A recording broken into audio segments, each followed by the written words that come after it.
I think AI is a monumental shift. It has been in the works for decades, I would say.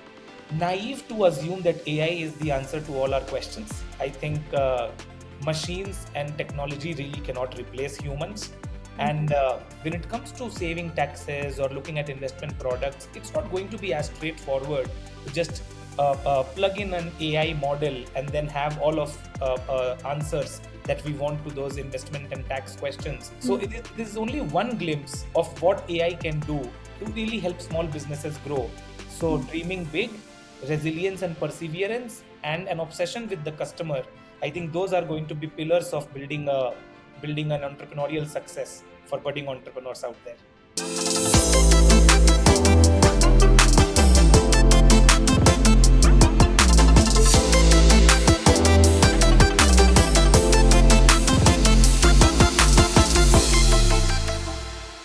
Hello, everyone. So today we have with us Rahul Raj, who has established himself as a successful entrepreneur with the track record of launching and leading multiple thriving startups.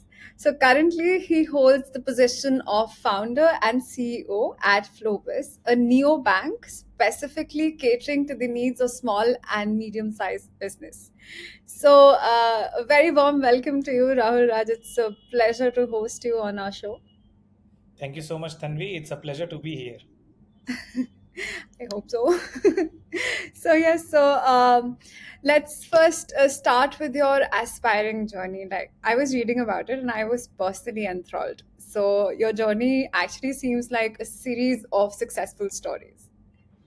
So, let's talk about like how you went from Zaika in IIT Kharagpur, which was like the first online food delivery business. Then you went on to Koinex, which was the country's first multi-currency exchange, and now you have FloBiz.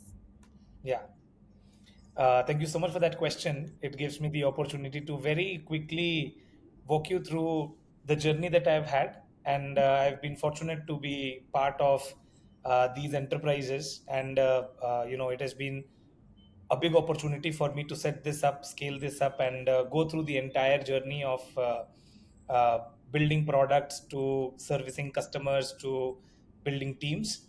So, just like any other student at an engineering institute like IIT, I also went with the same aspiration of landing a high paying job. But it was a great coincidence that I ended up at entrepreneurship cell of IIT Kharagpur, where I got first exposure to the concept of entrepreneurship and startups in the first place.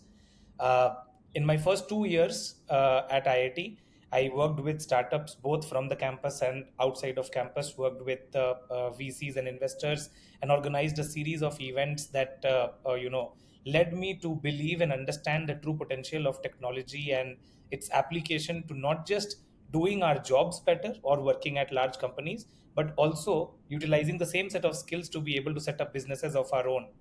So in third year in IIT Kharagpur, I set up Zaika, which was the first food delivery business in the campus and then the Kharagpur town also. In fact, we raised some grant money from Ministry of MSME as well and tried to scale that up in Hyderabad by skipping my compulsory internship in my fourth year. It was a great journey there also, uh, from building the website to coordinating with the restaurants to looking at customer support and solving for queries for the food delivery business itself. uh, we learned so much in building that business, but we realized that it's not going to be possible to scale that while being in college because there were other companies like Tiny Owl or Zomato or Food Panda or Swiggy and a bunch of other companies like Uber Eats, Ola Foods. All of them were also in that same space. This is 2014 that I'm talking about. So it was just the emergence of online food delivery. And it turned out that it had a lot of operations on ground which were required to really build the business properly, and we were not in a position to skip our college and do that in parallel. So me and my co-founder decided that we'll continue to run this throughout college and then wrap the business up altogether. So did that throughout my remaining 3 years at IIT Kharagpur, and then got placed at InShorts, which is a news app based in Noida. I had a brief stint there, then moved to Bombay and joined Bizongo, which is another IIT Bombay and IIT Delhi grad startup. There I joined as the first product manager in the team. And that is where I met my co-founders Aditya and Rakesh. And Aditya is a Mumbai native and BITS Pilani grad. Rakesh is a Jaipur native and IIT Delhi grad. And all three of us had common interest in blockchain and crypto. So we began crypto trading while working at Bizongo. And we used to spend quite a bit of time chatting about what was happening in the startup ecosystem, who is getting funded, what new products are getting launched, what kind of new emerging technologies are being shown and showcased in the startup ecosystem. And because of all of that and the commonality amongst the three of us, where my co-founders Aditya and Rakesh also had a common journey of having built and launched failed startups in their past also, we actually found the synergy to be able to work together. And then we launched India's first crypto exchange called Koinex. This was launched in August 2017. uh, the blockchain technology was so promising. It was completely a frontier of new development that we were seeing globally. And we were part of trading groups, we were part of crypto communities, and we saw the potential.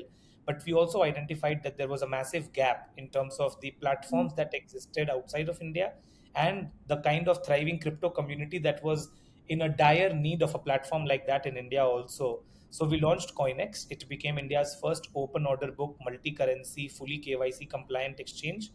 And in a short span of 4.5 months, we grew to become the largest also.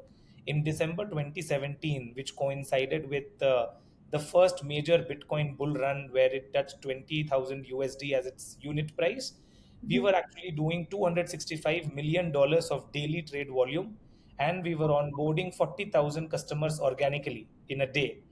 In fact, for some cryptocurrencies, we became globally top five crypto exchanges also. But that entire euphoria and that massive scale also was equally short-lived, because in April 2018, the RBI came out with a directive to block formal banking channels in dealing with crypto trades. So it led to a lot of hassle with respect to transactions getting blocked or notices being served or bank accounts getting shut entirely. And which is when we pivoted from the open order book model to a peer-to-peer trading model and a crypto-to-crypto trading market model that we implemented within Coinex. And all of these developments actually happened in weeks and months. We continued to persist through that regulatory bottleneck, and we kept on interfacing with regulators and banks to allow for crypto trades. But even today, the crypto industry continues to be plagued with lack of regulations and lack of clarity around the asset class definition itself. So while we had raised money, we were running profitably, and we had a team at Coinex. After realizing that the regulations are going to be tough to work out in a short span of time, and that in absence of regulations, it's not going to be a business that is going to scale the way we imagine it to be, we had the hard choice of either wrapping up our entire enterprise or pivoting to something else altogether, which is where FloBiz comes into the picture. And we'll get to details of FloBiz through the course of this conversation. But effectively, in the first 6 months of 2019, we laid out the entire fintech landscape of India. And FloBiz is not a story of accidental entrepreneurship where we are facing some troubles and challenges, and we set out to solve for those problems. It's actually a well articulated and methodically researched enterprise that looked at the fintech landscape in India from enterprise, B2B, B2C, SME, all points of view. And ultimately, after all of that first and second hand research that we conducted across the space, we identified that small business opportunity in India is massive. And this is something that we found the most exciting thing to pursue. So, in the summer of 2019, we announced the closure of Coinex, moved from Bombay to Bangalore, retained about 85% of our team who moved with us to Bangalore, and pivoted to FloBiz, under which we are chasing the mission of powering the growth of small and medium sized businesses in India with the help of technology and digitization. And it has been now close to 4 years. And here we are building FloBiz as a neobank. That's amazing. Wow, that's quite a journey, I must say. It has been a roller coaster, I must tell you that. Yeah, but I believe that every failure that you face sort of like pushed you in the right direction, and so now you're here. Absolutely, absolutely. It's only on the stepping stones of failures that you really carve out a path for your success. So, coming to the business aspect, Hmm. so neobanks are becoming the future of financial services, especially amongst the youth. So, Hmm. what, according to you, was the gap in the market before its launch? Okay. I'll break it down, and you'll have to excuse me for giving you a little bit of tidbits here and there to cover for this answer. All yours. Uh, Banking services have always been existing. In fact, banking and credit as a business line or an enterprise or a method of dealing with monetary and fiscal needs of a society, it's, I think, one of the oldest industries that exists.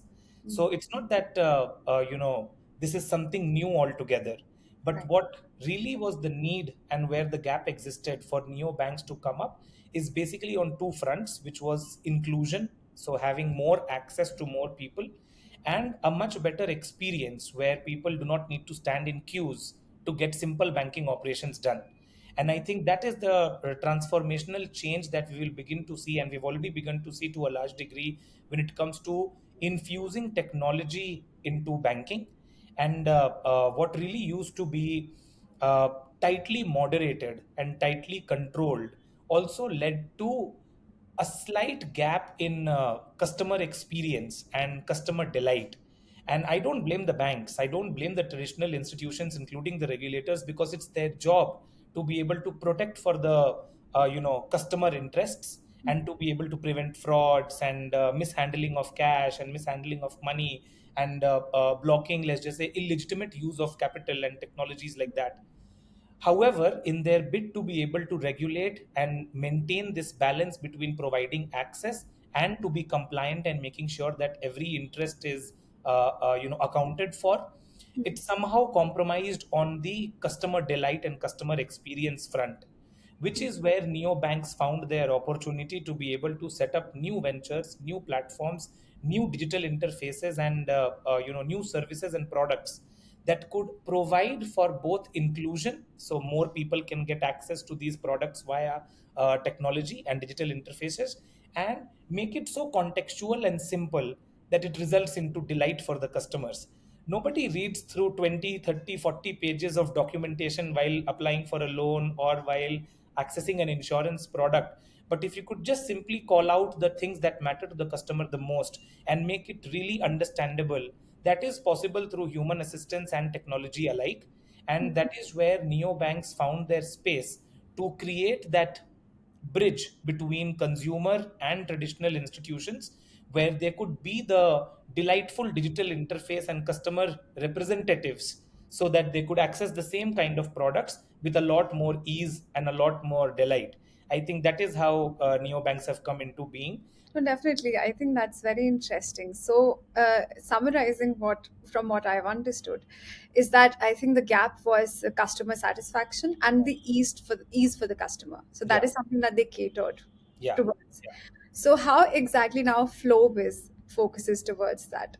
How is Okay. FloBiz focused on customer satisfaction? Because in 2019, from what I've read, is that you started with 35 people, and now you have like a 500 member team, and now it has like a monthly million users, like you said in the beginning. So how, like, what exactly it is that you people focus on?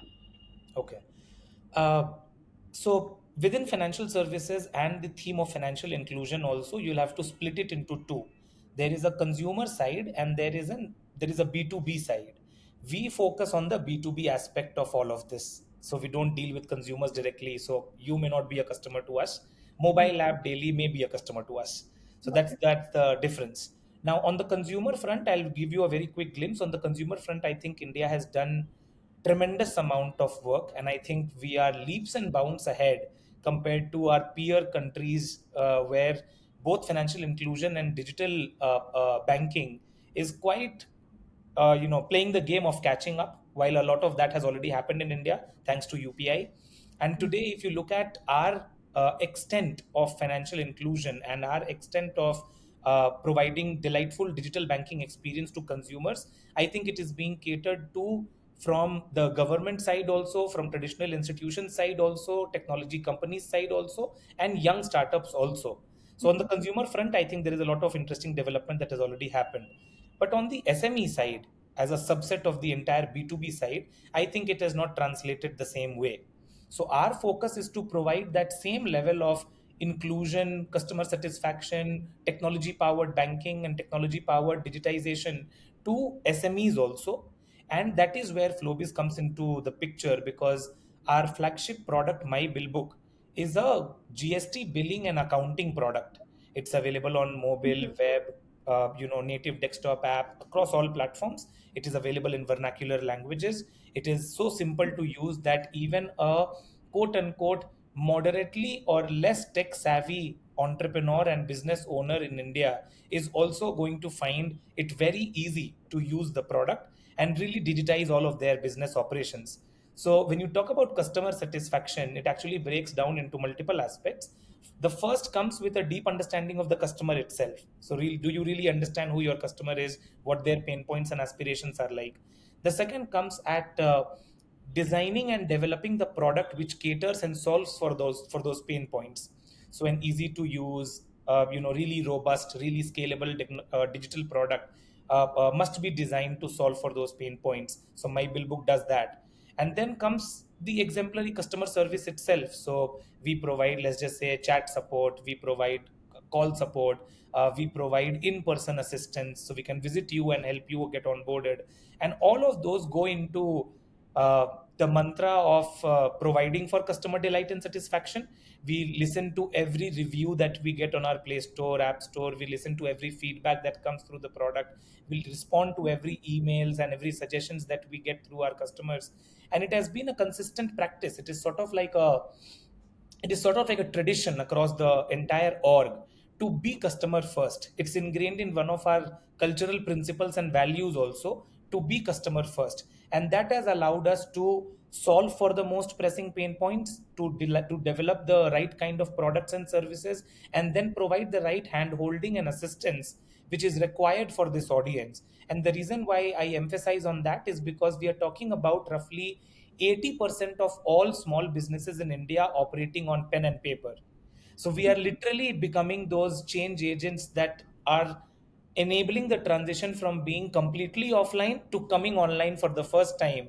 And that requires a little bit of empathy. We can't just force the product on the customer. We have to work with the customer to get them online. And that, I think, that has been the foundational reason for our success at FloBiz so far, because we continue to be consistently the highest rated product in our category. Wow. So that's really interesting that you have empathy for your customer, which helps you understand and serve them better. And hence your product, My Bill Book, comes into play. Yeah, absolutely. It reflects in literally everything we do. That's amazing. That's beautiful. I'm sure our audience will also will benefit hugely with this information. So If you allow, I'll just add one more thing. It's not just a business to us, to be honest. What we are building at FloBiz has a much bigger purpose. I told you our mission is to power the growth of SMBs. And the reason why I say that is because literally between a third to one half of the entire economy is run by these small businesses. And what we do not just impacts one small enterprise, but it impacts their entire family. So if we are able to increase the ability for them to make more revenue and make more sales, or save their costs and become more efficient, it translates into a better standard of living for themselves and for their families. And if we begin to replicate that impact beyond just one small business or one enterprise to the hundreds of thousands of SMEs that we cater to, then it begins to look like a macroeconomic change. It begins to look like a contribution to nation building. And I think in the next 25 years, when we aspire to become a developed nation, while we celebrate our 100th year of independence, I think the small business section of our society and of our economy is going to look tremendously different than what it is today. And I think we will have a small role to play there. absolutely, I do believe that. Wow, that's a beautiful vision for the future. Thank you. That's amazing. So expanding further and moving a little bit towards the technical aspects. Hmm. So do you think like intelligence? So it's AI is really revolutionizing in the industry. So Hmm. does it also play a huge role in the financial businesses and how they operate? Hmm. And is it also suggesting like ways to maybe save taxes, have more investments, where to invest? Because since there are so many small business owners, so they would also need to know how to invest their money and multiply that. Hmm. Okay. There are two parts to that question. One is AI itself, and the second is, all of the aspects that you talked about, whether saving taxes or finding investment products and stuff like that. I think AI is a monumental shift. It has been in the works for decades, I would say. We have had data science, machine learning, all of those stepping stones that have now led to chat gpt and artificial intelligence as talk of the town. But we are only looking at the beginning, to be honest. It's going to be world changing as its potential stands. And AI will really transform a lot of jobs, a lot of operating ways. It will unlock new potential, it will unlock new capabilities, which also really has, both the sides. How much of leverage we can create with the development of this technology versus how much of misuse can happen for this technology. And as participants of the ecosystem, we will have to play a balance there. But when it comes to the second aspect of different kinds of financial developments and financial products that Hmm. can benefit, and business models that can benefit from AI, I think we will see lots of development there also. Although I think it's naive to assume that AI is the answer to all our questions. I think machines and technology really cannot replace humans.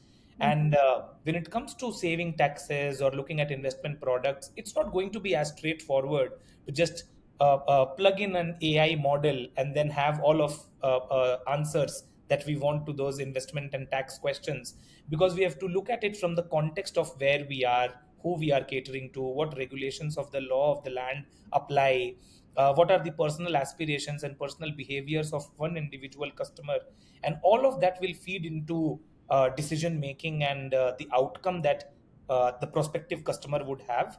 And certainly AI as a technological tool can assist in better decision making, but it cannot be left to AI to really have all of our investment decisions made, because you and I would differ in so many ways when it comes to how we handle money.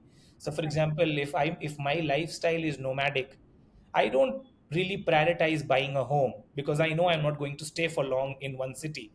But if you value stability a lot in your personal life, buying a home could be one of the best financial decisions that you can make. Now, these are not the things that AI can intuitively understand on its own. It will have to have more knowledge, more background, more context. So while mathematical models and design of financial products and design of business strategies that can allow for distribution and delivery of these financial products will leverage a lot from developing technologies like AI at a large business level, it will only solve for portions of the problem at the consumer level. It can make recommendations, but Hmm. ultimately it's you who gets to decide what you really want to invest in. And the moment you begin to look at the different spectrum of consumers, somebody who is able to save only 10,000 rupees per month from their income to somebody who can save literally, let's just say, lakhs of rupees per month, their financial behavior and financial aspirations and investment methodologies are also going to look quite different.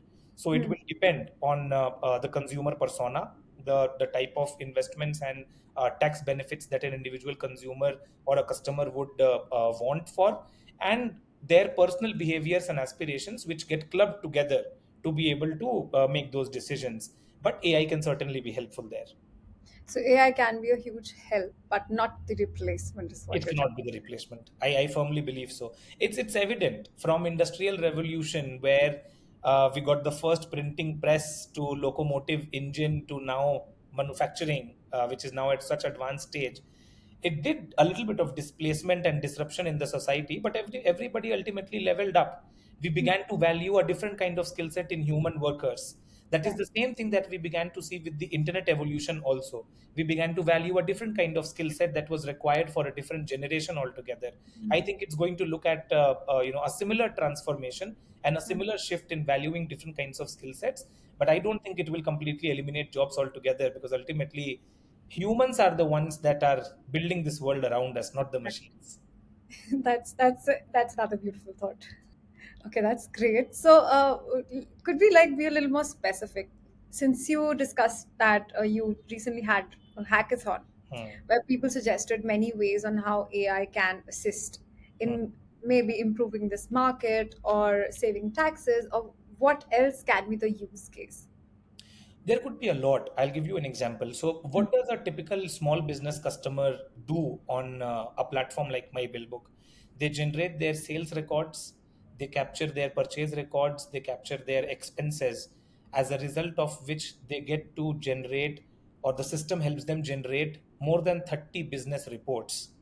So having this handy allows for the business owner to not just streamline their operations, have a real-time visibility of the health of their business, but also look at the important metrics that suggest where their business stands. It goes beyond this and begins to generate GSTR reports also, which can directly help with their compliance and filing of monthly, quarterly, and annual GST, norms, or filing for GST returns on the government portal. So we have already catered for all of this. We support e-invoicing also. We support e-way bill generation also, delivery challan also.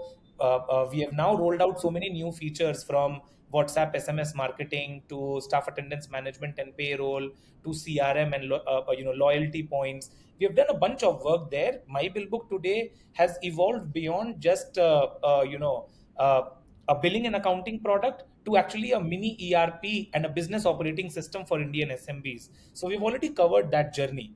Now, when you talk about AI, I'll just give you a glimpse of what AI can do. If the system could understand with the behavior of this small business customer and the kind of data that they record on the product, if with customers' permission, we are able to understand and analyze that information to suggest that Diwali is coming up. Here are your top selling products. And if you stock them up to 2x, 3x, or 4x levels, it will increase your revenue for the Diwali season by 2 times or 3 times. And begin to give those prompts, which are a lot more data driven, a lot more intelligent, a lot more system backed. It could allow for the business owner's decision making to really take a compounding effect. Today, the business owner is working out of intuition and their past personal experience.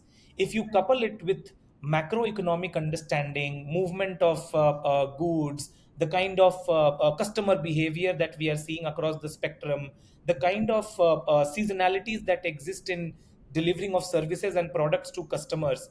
And if all of that intelligence could be combined along with the personal aspiration of the small business owner, they will be able to make so much better decisions. They will be able to stock up at the right time with the right kind of products, price the products at the right time with the right discount margins. They could provide the right kind of offers. So let's just say if their customer prefer buy one get one over 20% discount, the system could nudge them that the right kind of offer for your customer is actually buy one get one, rather than giving them a 20% discount or a 25% discount.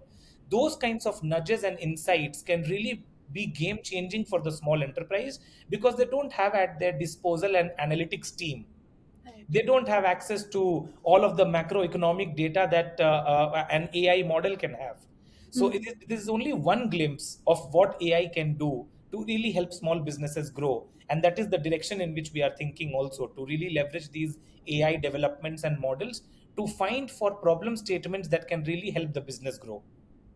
So, my bill book basically can be like the one stop solution for all business Absolutely. problems. Absolutely. And it could be an assistant in your pocket. Oh, wow. Assistant in your pocket. That's nice. So, okay, so coming to your entrepreneurial journey, you have such an inspiring background. So, would you like to share some advice for young budding entrepreneurs? Yeah, that's a good question. I get that question at least 30 to 40% of time when I speak with any media person or any fellow entrepreneur and stuff like that, uh, it begins with dreaming big. If we're talking about entrepreneurship, it begins with dreaming big. If you have a small dream, it is naturally going to be achievable. But the joy is to be able to achieve something that you and people around you simply believe is impossible. So, dreaming big is the first step to really kicking into entrepreneurship. And because you are beginning to dream big, you'll probably begin to find all resources around you to make that dream a reality. So you hire the right kind of people, you employ the right kind of technologies, you make use of capital and resources so judiciously that you make sure that every penny is spent on the right kind of activity so that it helps you get one step closer to your dream. So I think it begins there. The last but not the least would be an obsession with the customer. Because if you are building an enterprise, you're actually building it not for yourself or for your shareholders or for making money. The business exists purely because it does something for the customer. So, dreaming big, resilience and perseverance, and an obsession with the customer, I think those are going to be pillars of building an entrepreneurial success for budding entrepreneurs out there. That's beautiful. Finally, we have one last question to take a little bit more of your time. How do you perceive technology platforms that offer content for creators, influencers, businesses, and leaders? Is it like in the same vein as maybe Mobile App Daily? I have a lot of things to talk about content because we are looking at a completely democratized and technology enabled distribution of content right in front of us. From having TV networks to having social media to having OTTs and to having blogs and podcasts and whatnot, we have come such a long way in such a short span of time. All of this development is literally last 5 7 years that we are seeing so much of explosion of content. And I think it is the biggest trait of all of this is the democratization of the industry of content, because anybody can become an influencer today, anybody can begin speaking out, anybody can begin generating a lot of valuable ideas and content that can be catered to niche audiences, which is where, from micro influencer to a celebrity, literally everybody has the ability to become a celebrity as an end goal. Now when it comes to platforms that enable this, I think they have a very important role to play. It is because of platforms in particular, let's just say as an example, Mobile App Daily itself, where the budding content creators get their first taste of their interest, get their first taste of the kind of authors or the kind of content creators that they want to follow and get inspired by. Probably they also get their first exposure and their first chance to work at these content platforms before they take up their own journeys. And because there is so much voice now and there is uh, the access to that many voices, just imagine, I let's just say in my personal capacity as an individual, I like playing games, for example, on PlayStation. Now I could really look at PlayStation reviews that PlayStation has put out themselves, or I could look at an individual influencer who also likes the same kind of games that I do or that I enjoy playing, and I can look at their individual review of that same game that I have been looking to buy. Now it gives me a first hand, unbiased, decorporatized kind of review for the same thing that can help me make my purchase decision a lot better. It is also actually, the ability to raise a voice and influence on important matters. So, I'll just give you an example. My wife, who I met at IIT Kharagpur, also, we have now been together for 11 years. She is working for the last 2.5 years on developing a platform that caters to women empowerment only. And the kind of content that she puts out is basically, motivation, taking care of yourself, being in the positive mindset, all of the women associated problems and challenges that are both bodily and societal driven, and to talk about those stuff. It was just not possible before. But Right. today, because of the ecosystem of content, it has become possible for her. Sorry.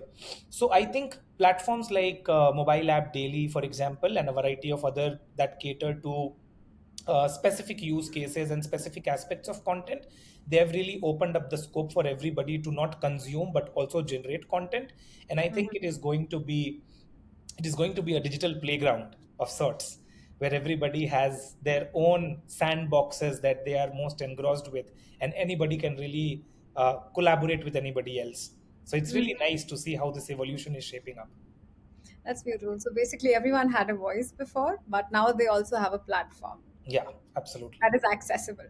That is accessible, and that is, more human and more genuine. It's not driven by agenda. It's personal opinion. It's my own voice, my own view, and whoever really aligns with my view, I have basically found a community. I would also like to point out that because of this evolution in digitization of content and delivery of content, it has also become possible to start small. You really don't need to go to a media house to get your first article out. It Right. has become easy to start small and really tailor your content with the customer preferences or audience preferences, learn on the way, and build your community. So I think it has been possible only because of the digital revolution in the content industry that we are seeing today. Wow. Okay. That's amazing. Yeah, I agree with that. Yeah, Can start small, and authenticity plays a huge role. yeah. And everyone has an access to this beautiful platform. That was a beautiful conversation. I think it was extremely insightful. And after every answer, I was like, okay, I need to really think back and contemplate on this. I personally had a lot to learn, and I'm sure our audience also will have and still has a lot to learn from you. I am So glad. I am glad to be a part of this. Thank you so much for the opportunity. I could speak my mind. I could speak my heart out and share my opinions. I hope the listeners find some value in what I've been talking about. And it was only possible because of the opportunity that Mobile App Daily and Tanvi you provided to me. Thank you so much. thank you so much. It was an extreme honor to host you. Thank you so much. It's my pleasure. Thank you.